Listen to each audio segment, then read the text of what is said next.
ఈరోజు మనం ఒక ఆ, అద్భుతమైన విషయం గురించి లోతుగా మాట్లాడుకుందాం. ఇది మనందరికీ ఎంతో పనికొస్తుంది. అవును. మన దగ్గరున్న ఆధారం బద్దేకర్త సుత్తంపై ఒక పండితుడు చేసిన ప్రవచనం. అంటే సింపుల్గా చెప్పాలంటే గతాన్ని వదిలేసి భవిష్యత్తు గురించి టెన్షన్ పడకుండా ఇప్పుడు ఈ క్షణంలో ఎలా జీవించాలనే దాని గురించి. వినడానికి చాలా సులభంగా అనిపిస్తుంది. అవును, కానీ దాని లోతుల్లోకి వెళ్తే మనసు ఎలా పనిచేస్తుందో అద్భుతమైన విషయాలు తెలుస్తాయి. అసలు ఈ బోధన ఎలా బయటకొచ్చిందంటే దాని వెనుక ఒక చిన్న కథ ఉంది. ఆ కథతోనే మన చర్చ మొదలుపెడితే బాగుంటుంది గదా. తప్పకుండా. పూర్వం రాజగృహ సమీపంలో బుద్ధుడున్నప్పుడు సమిద్ధి అనే ఒక భిక్షువు తెల్లవారుజామున వేడినీటి బుగ్గలో స్నానానికి వెళతాడు. సరిగ్గా అప్పుడే ఒక దేవత ప్రత్యక్షమవుతుంది.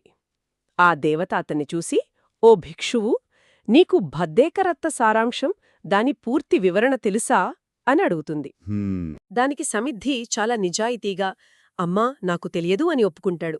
ఆశ్చర్యకరంగా ఆ దేవతకు కూడా దాని గురించి పూర్తిగా తెలియదు. అవునా? ఇది చాలా కొత్తగా అనిపిస్తోంది. దేవతకే తెలియదా? మరి మరి ఎందుకడిగినట్లు? అదే ఇక్కడున్న మలుపు. ఆమెకు దాని ప్రాముఖ్యత తెలుసు, కాని పూర్తి అర్థం తెలియదన్నమాట.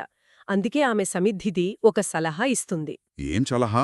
నువ్వెంటనే బుద్ధుడి దగ్గరికి వెళ్ళు, దీని గురించి అడిగి నేర్చుకో, ఇది జీవితానికి అత్యంత ముఖ్యమైన బోధన అని చెబుతుంది. సరే, సమిద్ధి వెంటనే బుద్ధుడి దగ్గరికి వెళ్తాడు, జరిగినదంతా వివరిస్తాడు. అప్పుడు బుద్ధుడు క్లుప్తంగా 4 శ్లోకాలు చెబుతాడు. అంతే. అంతే. ఏ వివరణ ఇవ్వకుండా అక్కడ్నుండి వెళ్ళిపోతాడు. ఇది అక్కడున్న మిగతా భిక్షువులను మరింత గందరగోళంలో పడేస్తుంది. కరెక్ట్. ఇక్కడే అసలు కథ మొదలవుతుంది. ఈ చిక్కుముడిని విప్పడానికి మహాకచ్చాణుడు రంగంలోకి దిగుతాడు. అవును. బుద్ధుడు చెప్పిన క్లుప్తమైన విషయాలను అందరికీ అర్థమయ్యేలా చెప్పడంలో మహాకచ్చానుడు ప్రసిద్ధుడు కదా. నిజమే. అందుకే మిగతా భిక్షువులందరూ ఆయన దగ్గరికెళ్ళి ఆ 4 శ్లోకాల అర్థమేమితో దయచేసి వివరించమని కోర్తారు. అయితే అతను వెంటనే ఒప్పుకోడు. చెట్టు మొదలు అంటే సాక్షాత్తు బుద్ధుడు అందుబాటులో ఉండగా కొమ్మల దగ్గర కలప కోసం వెతుకుతున్నట్లుంది మీ పని. ఆయన ఉండగా నన్నెందుకు అడుగుతున్నారు అని అంటాడు. ఎంత వినయం, ఎంత స్పష్టత! కదా. కాని భిక్షువులు పదే పదే అభ్యర్థించడంతో బుద్ధుడి బోధనను విస్తరించడం తన బాధ్యతగా భావించి వివరించడానికి అంగీకరిస్తాడు. ఇక ఇక్కడి నుండి మన లోతైన విశ్లేషణ మొదలవుతుంది. ఆ 4 శ్లోకాల్లో మొదటిది గతం గురించి. అవును. శ్లోకమేంటంటే అతీతం నాన్వాగమయ్య అంటే గతాన్ని అనుసరించవద్దు. ఇది మనం చాలాసార్లు విన్నమాటే. Let go of the past అని అందరూ చెబుతారు. మరి మహాకచ్చానుడి వివరణలో ఉన్న ప్రత్యేకత ఏమిటి? ఇక్కడే అసలైన సూక్ష్మమైన తేడా ఉంది. మహాకచ్చానుడి ప్రకారం గతం గురించి ఆలోచించడమే తప్పు కాదు. ఓహ్, అలాగా. అవును.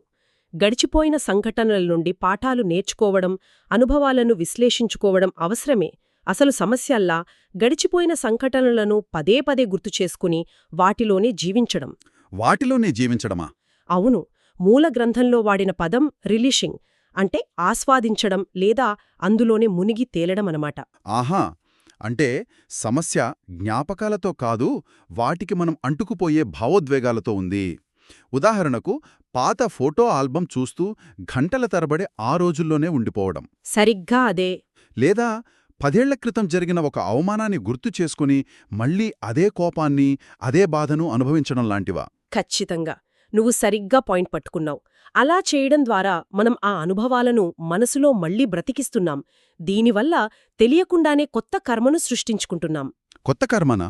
అంటే ఆ పాత కోపాన్ని మళ్లీ అనుభవించడం ద్వారా వర్తమానంలో కొత్త కోపాన్ని పుట్టిస్తున్నాం. అందుకే బుద్ధుడి మాటల్లో యదతీతం పహీనంతం, గడిచిపోయింది, ముగిసిపోయింది, అది చనిపోయింది. చనిపోయిన దాన్ని మళ్లీ బ్రతికించడం నిష్ప్రయోజనం. కరెక్ట్. ఇక రెండవ సలహా నప్పడికంఖే అనాగతం. భవిష్యత్తు కోసం ఆరాటపడొద్దు. ఇక్కడ మాకో సందేహం. అడుగు. ఈ రోజుల్లో మనం కెరియర్ ప్లానింగ్ చేసుకోవాలి, రిటైర్మెంట్ కోసం సేవ్ చేయాలి, ఇవన్నీ భవిష్యత్తు గురించిన ఆలోచనలే కదా. హ్మ్. ఈ బోధనను మన ఆధునిక జీవిత అవసరాలను ఎలా సమన్వయం చేసుకోవాలి? చాలా మంచి ప్రశ్న. ఇది చాలామందికి వస్తుంది. ఇక్కడ కూడా సూత్రం అదే. భవిష్యత్తు కోసం ప్రణాళిక వేయడం తప్పు కాదు, అది అవసరం కూడా. మరి సమస్య ఏంటి? కేవలం ఊహాప్రపంచంలో పగటి కలల్లో జీవించడం సమస్య. భవిష్యత్తులో ఒక పెద్ద ఇల్లు కట్టుకోవాలని, పిల్లలతో సంతోషంగా ఉండాలని ఊహించుకుంటూ ఆ ఊహల్లోనే గంటలు గంటలు గడపడం. అంటే ఆ ఊహలకు మనం విపరీతంగా అతుక్కుపోవడం గురించా? అవును. మన ఆధారం దీన్ని కార్మిక గురుత్వాకర్షణ అనే ఆసక్తికరమైన పదంతో వివరిస్తుంది. కార్మిక గురుత్వాకర్షణ. అంటే మనం చేసే బలమైన ఊహలు కూడా ఒక రకమైన మానసిక శక్తిని, ఒక అలవాటును సృష్టిస్తాయి. ఆ శక్తి భవిష్యత్తులో మనల్ని అలాంటి కోరికల వైపు, అలాంటి పరిస్థితుల వైపు తెలియకుండానే లాగుతుంది. ఒక చిన్న కాలువ తవ్వితే నీళ్లు అందులోకి ఎలా ప్రవహిస్తాయో అలాగా. సరిగ్గా అదే ఉదాహరణ. భవిష్యత్తు ఇంకా రాలేదు. మూల గ్రంథంలో చెప్పినట్లు అప్పత్తంచ అనాగతం. అంటే అది ఇంకా మనకు ప్రాప్తించలేదు. లేనిదాని గురించి ఊహించుకుంటూ బ్రతకడం వల్ల కూడా మనం మానసికంగా కర్మను పోగు చేసుకుంటాం. అర్థమైంది. ఇది ప్రణాళికకు వ్యతిరేకం కాదు, కాని ఊహా ప్రపంచంలో జీవించడానికి వ్యతిరేకం. ఖచ్చితంగా. సరే, గడిచిపోయిన వాటిలో మునిగిపోకూడదు, రాని వాటి గురించి కలలు కనకూడదు. ఈ రెండు దారులు మూసుకుంటే సహజంగానే మనకు మిగిలింది వర్తమానం. బహుశా అదే అసలైన బోధన అనుకుంటా కదా. అవును. పచ్చుపన్నంచ యోధమ్మం తత్తత్త విపස්සతి. వర్తమానంలో జీవించడం.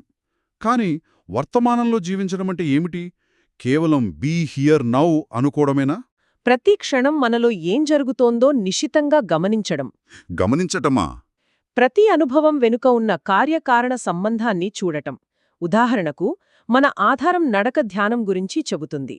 నడక ధ్యానం చేస్తున్నప్పుడు పాదం నేలను తాకడమనేది ఒక కారణం. దానివల్ల స్పర్శ, ఒత్తిడి, వేడి లేదా చల్లదనం లాంటి అనుభూతులు కలగడం కార్యం అంటే ఫలితం. ఈ కార్యకారణ ప్రక్రియను తదేకంగా గమనించడమే విపశ్యన అభ్యాసానికి మూలం. అంటే మన అనుభవాలను ఒక సైంటిస్ట్ లాగా గమనించటం అన్నమాట. ఇది ఎందుకు అంత ముఖ్యం? అలా గమనించడం వల్ల ఏం తెలుస్తుంది? ఆ ప్రక్రియను గమనిస్తున్నప్పుడు ఒక విషయం స్పష్టమవుతుంది. ఇక్కడ కేవలం కొన్ని సంఘటనల ప్రవాహం మాత్రమే ఉంది. దాన్ని అనుభవించడానికి ఒక నేను అనే శాశ్వతమైన వ్యక్తి ఎవరూ లేడు. ఓ, స్పర్శ పుడుతుంది, మనకు తెలుస్తుంది, పోతుంది. ఆలోచన పుడుతుంది, మనకు తెలుస్తుంది, పోతుంది. ఒక నదీ ప్రవాహంలాగా ఇందులో నేను అనే ఒక రాయి స్థిరంగా లేదు. వావ్! అంటే మన అనుభవాలన్నీ నీటిమీద వానచునుకు పడినప్పుడు ఏర్పడి వెంటనే మాయమయ్యే నీటి బుడగలాంటివనా? ఆ బుడగను నేను అనుకోవడం పొరపాటు. ఖచ్చితంగా. ఆ ఎరుక కలిగినప్పుడే నా కోపం, నా సంతోషం, నా ఆలోచన అని వాటిని పట్టుకోవడం తగ్గుతుంది. అవి మనవి కావు. అవి మనలో పుట్టి, మన ద్వారా ప్రవహించి వెళ్ళిపోయే సహజ ప్రక్రియలని అర్థమవుతుంది. ఆ అనుభవాలను నేను, నాది అని భావించడం క్రమంగా తగ్గుతుంది. ఇదే చాలా పెద్ద మార్పుకు దారితీస్తుంది. ఈ సాధన మనల్ని అసంహీరం అసంకుప్పం అనే ఒక స్థితికి తీసుకువెళ్తుందని మన ఆధారం చెబుతోంది. ఈ పదాలు వినడానికే చాలా బలంగా ఉన్నాయి. వాటి అర్థమేమిటి? ఇవి చాలా ముఖ్యమైన పదాలు. సంహీరతి అంటే ఒక అనుభవం వైపు ఆకర్షితులవడం, లాగబడటం. ఉదాహరణకు, మనకు ఇష్టమైన స్వీట్ చూసినప్పుడు మనసు అటువైపు లాగబడుతుంది. కరెక్ట్. ఇది రాగం లేదా కోరిక. ఇక కుప్పతి అంటే ఒక అనుభవం నుండి వికర్షించబడటం, వెనక్కి నెట్టబడటం. ట్రాఫిక్ హారన్ శబ్దం విన్నప్పుడు దాన్ని దూరం నెట్టేయాలనిపిస్తుంది. ఇది ద్వేషం. అంటే మనస్సు ఒక లోలకంలా, ఒక పెండిలంలా ఈ రాగద్వేషాల మధ్య అటూ ఇటూ నిరంతరం ఊగుతూ ఉంటుందన్నమాట. సరిగ్గా చెప్పావు. అసంహీరం, అసంకుప్పం అంటే ఈ రెండు తీవ్రతల మధ్య చిక్కుకోకుండా సమతుల్యంగా ఉండటం. సమతుల్యంగా ఉండటం. మనస్సు ఆ లోలకంలా అటూ ఇటూ ఊగకుండా మధ్యలో నిలకడగా ఉంటుంది. ఇది ఉదాసీనత కాదు. ఇది దేనికి అంటని, ఎక్కడా స్థిరపడని ఒక స్వేచ్ఛాస్థితి. మనసు ఏ అనుభవం వైపు లాగబడదు, ఏ అనుభవం నుండి నెట్టివెయ్యబడదు. అది కేవలం గమనిస్తూ ఉంటుంది. అంతే. ఈ స్థితిని చేరుకోవడానికి సాధన అవసరం. అయితే ఈ సుత్తం చివర్లో ఒక తీవ్రమైన హెచ్చరిక కూడా ఉంది.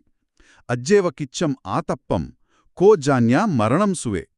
చేయాల్సిన పనిని ఈరోజే చెయ్యి, రేపు మరణం వస్తుందో ఎవరికి తెలుసు. ఇది వింటుంటే కొంచెం కంగారుగా అనిపిస్తుంది. ఇది భయపెట్టడానికి కాదు, మనల్ని మేల్కొలపడానికి. మృత్యుతో మనం ఎలాంటి ఒప్పందం చేసుకోలేం. మన ఆధారమైన ప్రవచనం చెప్పిన గురువు తన జీవితంలోని కొన్ని నిజజీవిత సంఘటనలను పంచుకున్నారు. ఏమిటవి? పుట్టుతో మరణించడం. ఊహించుకోండి, నిన్నటిదాకా మనతో మాట్లాడిన వ్యక్తి ఈరోజు లేరు. చాలా విచారకరం. ఇంకో సంఘటన, తన తల్లి గురించి చెప్పారు. ఆమె ఉదయం వైద్యుడి దగ్గరికి వెళ్లి అంతా బాగానే ఉందని నిర్ధారించుకుని ఇంటికి వచ్చారు. మధ్యాహ్నానికి ఎవ్వర్నీ ఇబ్బంది పెట్టకుండా కుర్చీలోనే ప్రశాంతంగా మరణించారు. అమ్మో! ఈ సంఘటనలు వింటుంటేనే జీవితం ఎంత పెళుసుగా ఉంటుందో అర్థమవుతుంది. నిజమే. ఇది ఎలాంటి వాయిదా మనస్తత్వాన్నైనా పటాపంచలు చేస్తుంది. ఇది కేవలం ఆధ్యాత్మిక సాధన గురించే కాదు, జీవితంలో ముఖ్యమైన పనులన్నింటికీ వర్తిస్తుంది.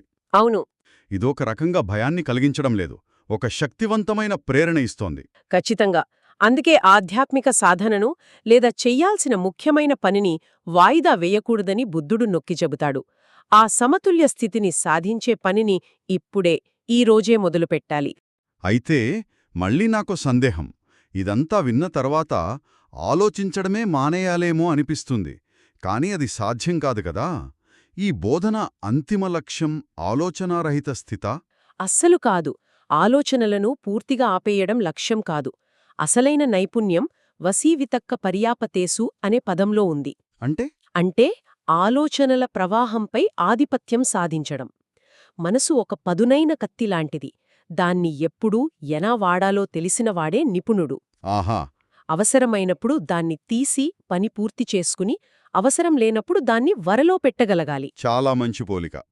అంటే నేనొక సమస్యను పరిష్కరించాలనుకున్నప్పుడు నా ఆలోచనా శక్తిని పూర్తిగా దానిపై కేంద్రీకరించగలగాలి.